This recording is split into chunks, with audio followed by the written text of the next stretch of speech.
Both parties, you did your celebration, or you did lectures to mark your anniversary. Yesterday, the NPP also had its Thanksgiving service. It had done the Islamic Thanksgiving on Friday, and then yesterday it did the Christian way of Thanksgiving together with the new executives. Let me start with you, Laura, too. What have you people done for Ghana? What have we done for Ghana? Yes. The NPP has done so much for Ghana out of the 8 years of President Kufuor and 6 years so far of His Excellency Nana Addo Dankwa Akufo-Addo. I mean, anniversaries are basically avenues to reflect on where you've come from and how far you want to go. And we have just come out of a national election. Did I hear an election being described as a war or something? Yes, someone was describing NDC's elections as Afghan war. Oh, okay. Afghan war, not Russia and Ukraine. Anyway, so... are you asking me? It's a way of reflecting and also giving thanks. I mean, 30 years is a lot of years to look back, reflect, and forge ahead. And ours is quite timely too. We have a new set of national executives, new set of constituents at the various levels. We have relatively new executives, and the main one was the national, which was conducted incident-free, and something that we pray our compatriots will emulate, and not the Afghan or Ukraine, Russia kind. So the Thanksgiving was on Sunday. The new executive were charged by the president to lead us break the 8, as we've been advocating. I mean, there's a new general secretary, there's a new chairman, new organizer, even though he's not new to the team. The women's organizer was maintained, and a few others. I mean, from what the general secretary said, from the words of the chairman and the others, they are poised to make a difference and break that jinx of the 8-year cycle, the 2-term cycle. What have we done for Ghana? If we take it back, apart from contributing to our democracy and making inputs, either in opposition or power. Basically, I mean, we've moved this country from its low to its high in most situations. I mean, President Kufuor, we also the feet. We moved us to a middle-income economy before he left. A lower middle income. Well, it's still middle income. A lower middle income. Annie. If it's just middle income, they would have stated it's middle income.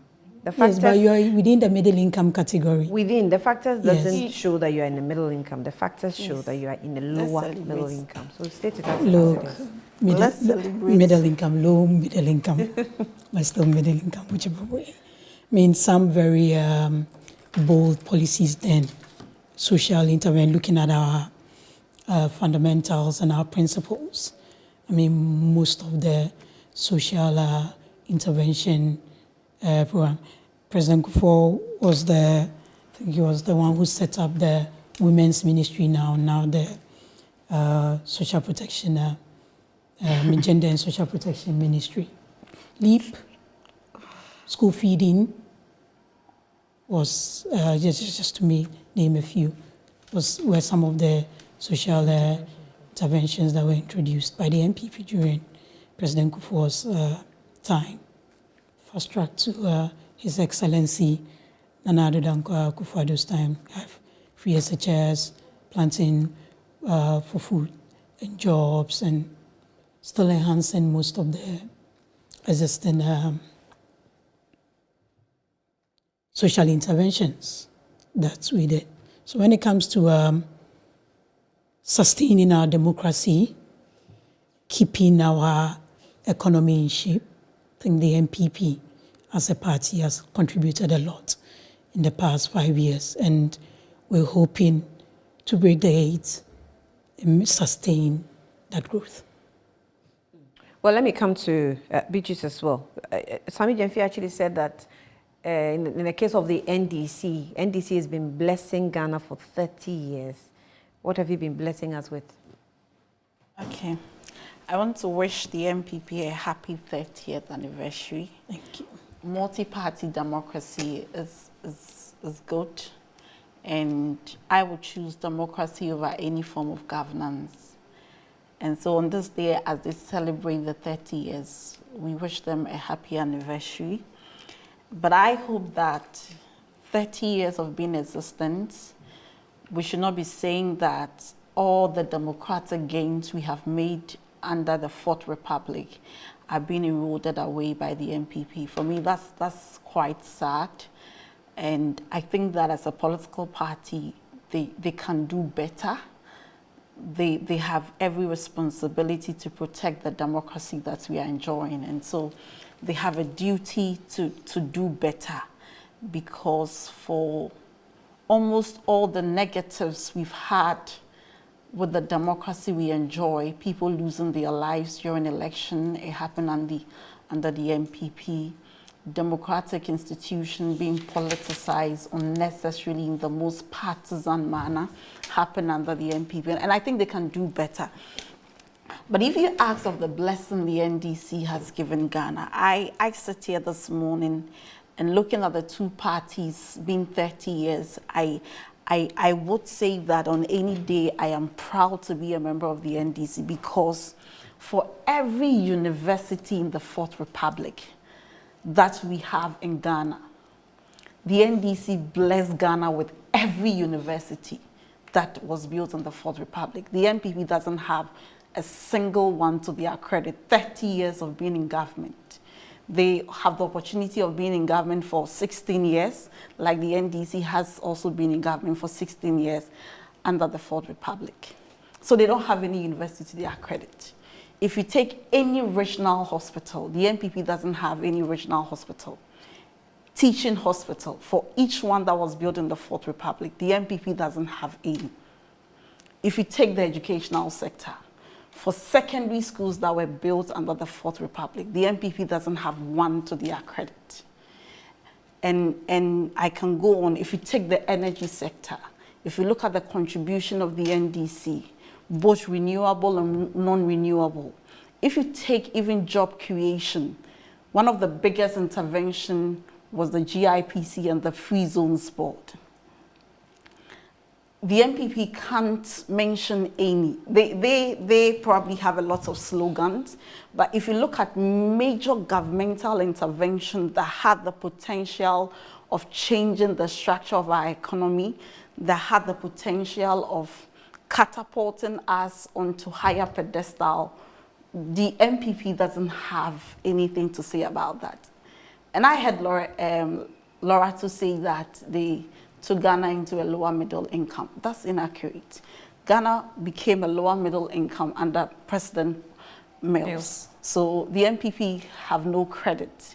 At least they took us to HIPIC. That's the credit. So yeah, the lower middle income was under Mills, right? Yes, it was under Professor Mills. So that achievement is not there. So if you look at every transformational agenda as a country, and I believe that we have a long way to go as Ghana, but if you take from health, education, energy, and every aspect of the economy that attention ought to be paid to, the NDC has paid its dues to the people of Ghana in every way it can.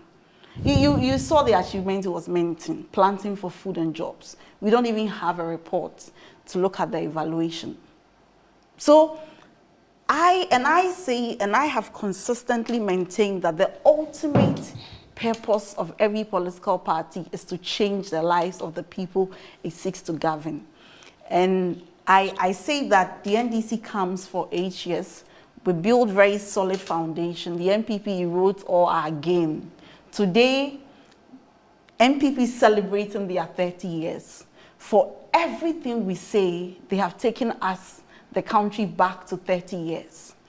Talk about inflation. Never in the history of our country, for the past 19 years, are we experiencing inflation at 30%. This is the doing of the NPP. We didn't have unemployment at 13.5%, all-time high in 30 years. It is under the NPP. So every macroeconomic indicators which propels or which shows that a country is on the path to the right direction, under them, celebrating 30 years, all those gains have been eroded. And I believe that they have about 2.5 years to exit power. They have to put in place the right measures.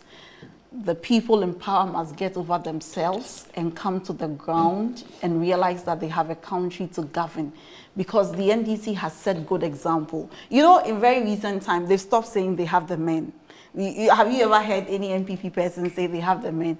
Because they realize that now, they realize that there are no men to govern. Because when we talk about people with insight into governance, with insight into policies and politics, the best are from the NDC. And it's even evident. Anytime we even leave government, look at how our appointees go onto the international level and even serve the whole sub-region and the world. And so on the basis of that, I don't think there is a comparison between the NDC and the NPP, apart from the fact that the two are political parties. But I don't think that there is a basis for that comparison this morning. I don't know if we can settle the debate this morning on social intervention programs. You've mentioned a couple of programs. Of course, the lower middle income and achievement let's clarify was there. that one. But the social intervention programs that when Ghana gained entry into the League of Lower, it was in the lower middle 2007. income Don't let argument. I need to check. In fact, you can cross-check that. Yes, I'm doing that. It was in 2007. This social intervention. Let me have Beatrice comment on that, and I'll come back to you, Beatrice. Okay, so, and you see, social intervention is not putting slogans together and saying that because people can easily remember this, let's go this way.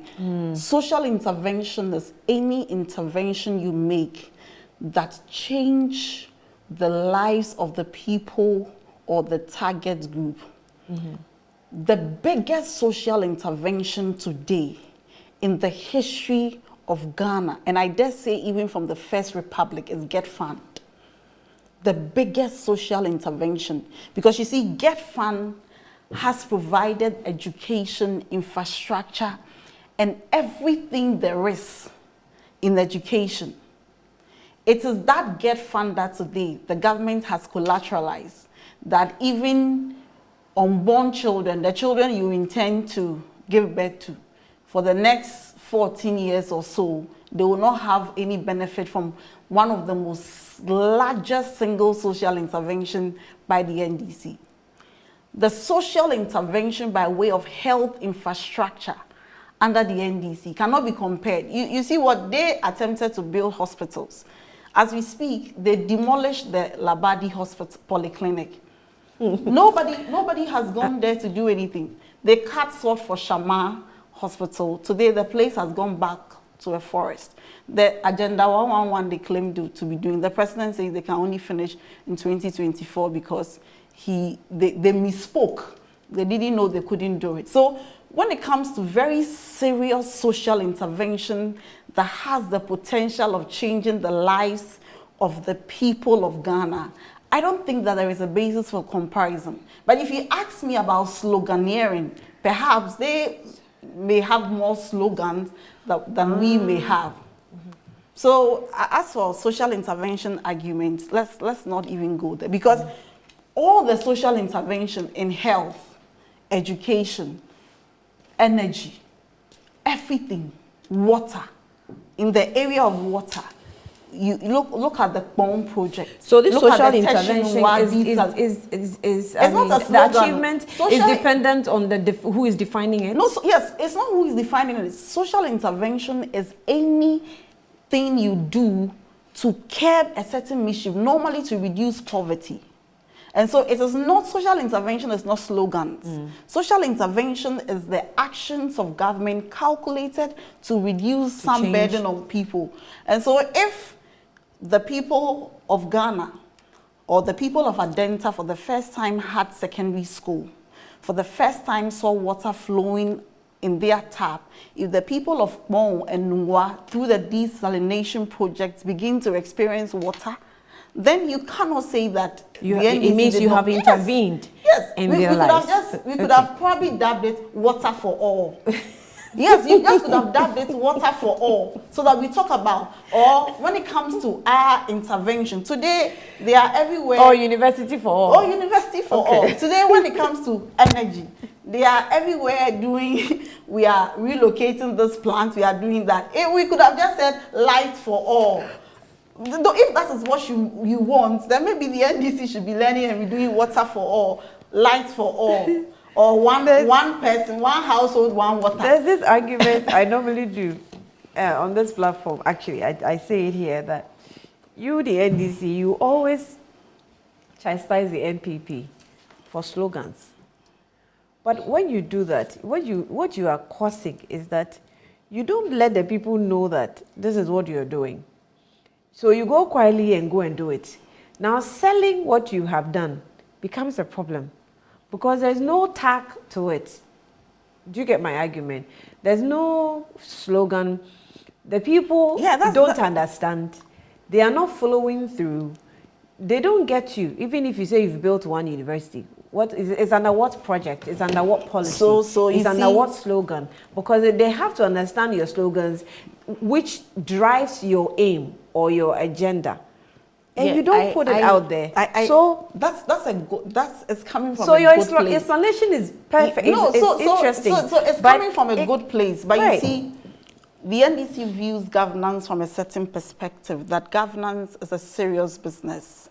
That governance is not a business of deception and lies and ineptitudes. Governance is not a business where we just spend more money on paying PROs than actually affecting the lives of the people. The NDC believes that all politics is local. And so when you touch the lives of the people at their various constituencies and communities, they will see the reflection in their lives, rather than the example I gave you, water for all. We could have just said one region, one hospital, or one district, one hospital. No. The most important thing is that lives are being saved.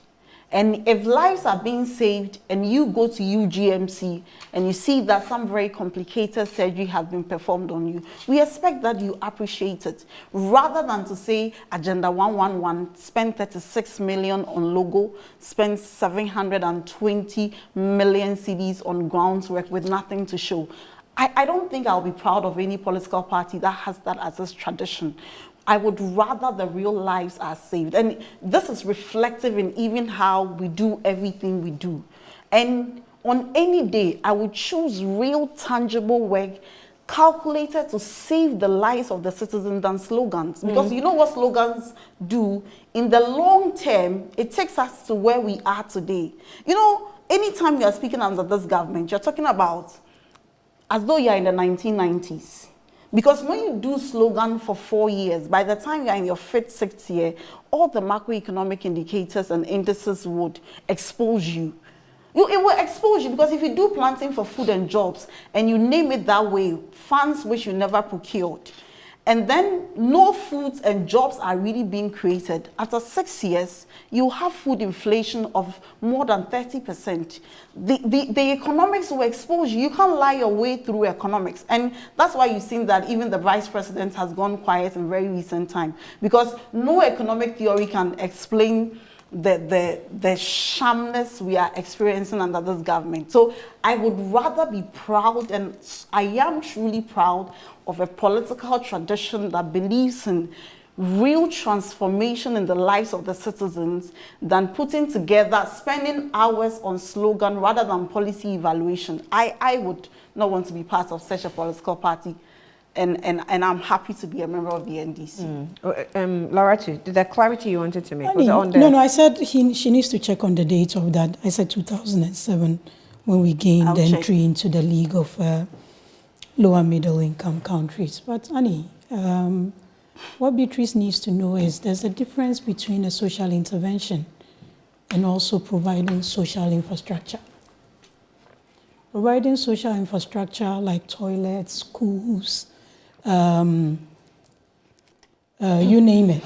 Those basic amenities, hospital, roads, water, and all that, those are social infrastructure that every individual, every human being needs to survive. But social intervention is a deliberate policy to bridge the gap basically between the poor and the rich and the poor, or the rich and the vulnerable. And when we talk about social interventions, that's what we are talking about. So when we talk about something like maternal care, the social infrastructure is there, but you need a deliberate policy to reduce, let's say, maternal mortality or neonatal mortality. So when she says that, for example, Yes. the NPP says Yes. maternal care. Yes. Okay, I remember when Kufuor actually gave Yes. that policy or pronounced it on a platform. Then maybe, for example, I'm not saying, he doesn't build any hospital. He says maternal care. He's put it on the minds of the people, maternal care. Then the NDC comes and then they build maybe 3 hospitals. And that's the explanation she was trying to put. Now, this maternal care as a policy is there, as a slogan has been said is there.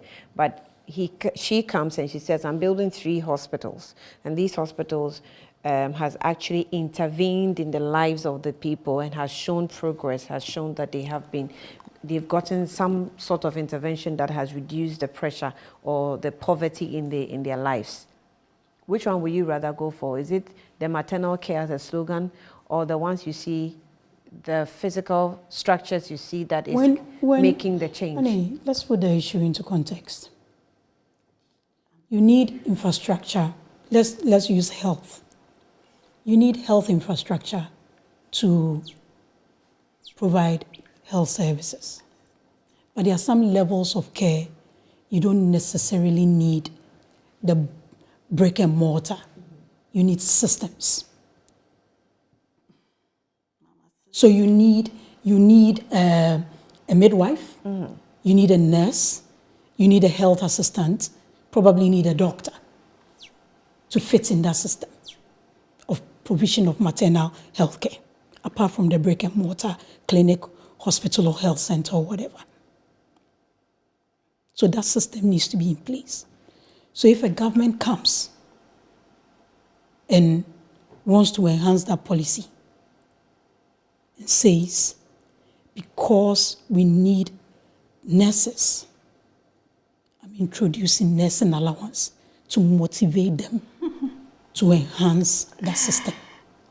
Just to make the maternal care materialize. If you put a building here, like your studio, the moment it's demarcated and equipment fitted in, it can fit as a health center, it can fit as a clinic, it can become a health facility. The structure, the infrastructure is important. And I can tell you, let's use the Fourth Republic. No government that has been in place has gone without putting up a school, without putting up a hospital, without putting up roads, without providing water, without extending electricity. Rural electrification has been going on for God knows how long. Community water has been working. Ghana Water has been working. ECG has been expanding. NEDCO has been expanding. Those are social infrastructure that are not negotiable. They need to be there. But are they But not? the social intervention policies but that bridge the Then let me gap. ask this And question. don't let us The forget, social infrastructure. social protection Hold on. is a big deal. The social infrastructure. Yes, please. Do you not build them? They are supposed to make the social intervention policies materialize.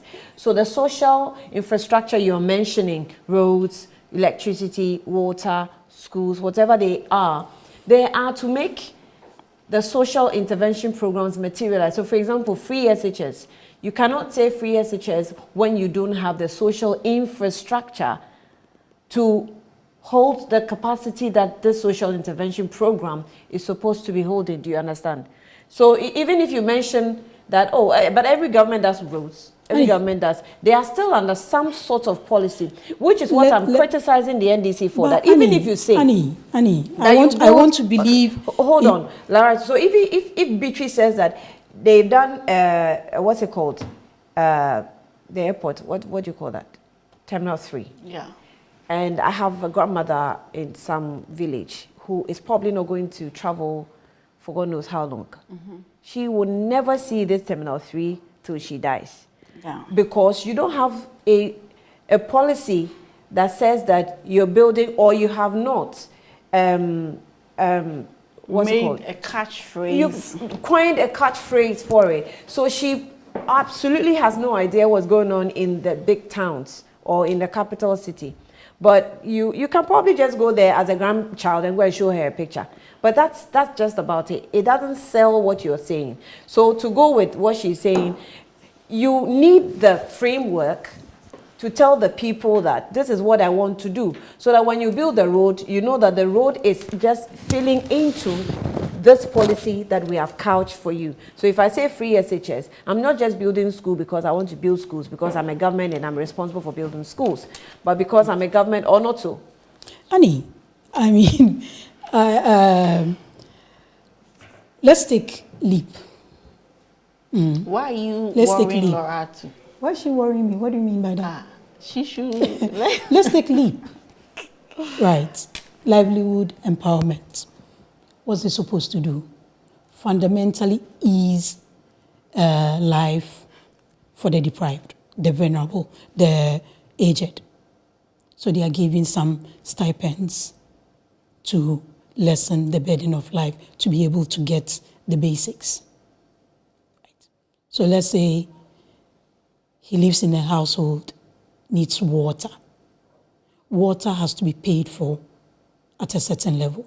So the social infrastructure is there. That's provision of water, provision of electricity, or any other amenities. They are there. Those are things every human being must have access to. But if he's there, the social infrastructure is there, but the person you've put that social infrastructure for can't get access to it, what have you done? And let's even use free SHS as another example. They were touting and shouting that they built a lot of educational infrastructure. When free SHS was introduced, until the double track was stopped at various levels, we had to put in extra infrastructure. You've seen pictures of them.